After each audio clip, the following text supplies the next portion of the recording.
Mara nyingi twaona maji huwa yanatokea mwambani.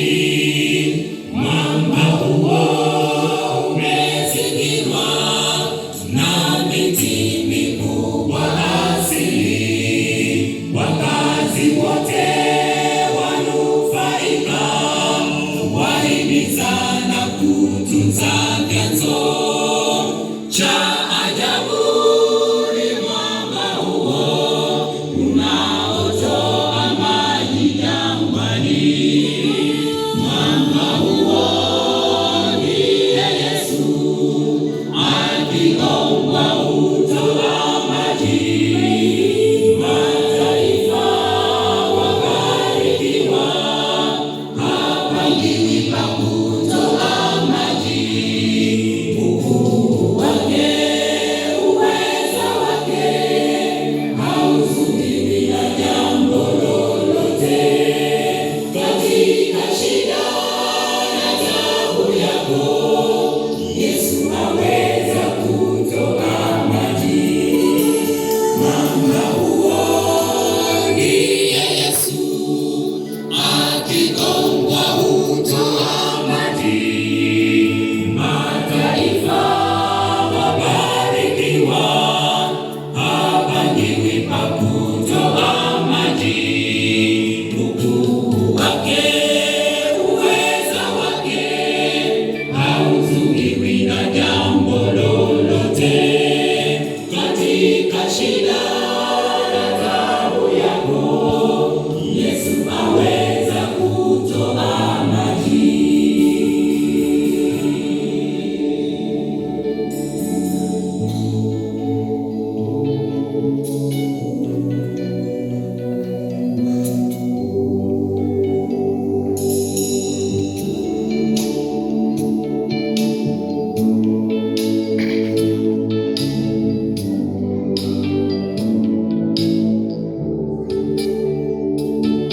Maajabu ya mwamba huo waliyaona Israeli jangwani, yakatokea katika Kana, maji yakageuka divai.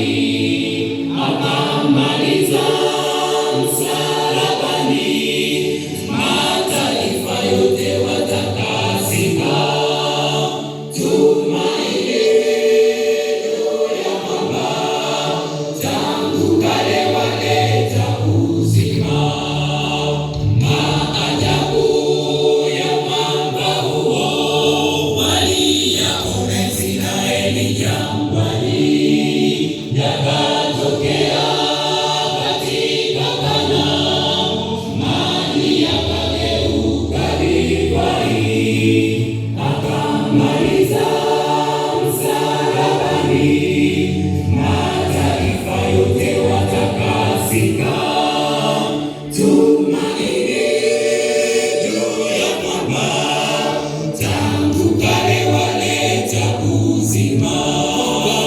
Mwamba huo ndiye Yesu, akigongwa hutoa maji. Mataifa wabarikiwa, hapangiwi pa kutoa maji. Ukuu wake, uweza wake, hauzuiliwi na jambo lolote.